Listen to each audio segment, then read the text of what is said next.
त्या डोळ्यांनी पुन्हा हाच निरोप तिला सांगितला.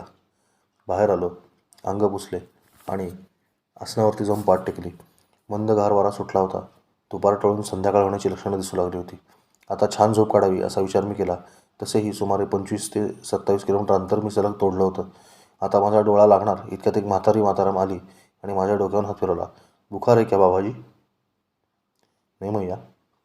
तो फिर बाहर क्यों सोए हो? अंदर आश्रम में जाओ ना. अरे वो आश्रम वाले महाराज ने ताला लगा के चले गए, मी सांगितले. कोई बात नहीं, शाम को भी यहीं पे भोजन करोगे ना? माताराम ने मला विचारले. मैया आज मैंने भोजन ही नहीं किया. अब शाम का पता नहीं, मैया जाने. माझ्या या उत्तराने म्हातारी ताडकन उभीच राहिली. लोहारा गाव में परिक्रमावासी भुका सोयगा?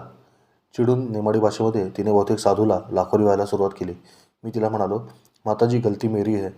मैंने सुबह चाय बालभोग ठुकराया है. उसकी सज़ा तो भुगतनी पड़ेगी ना.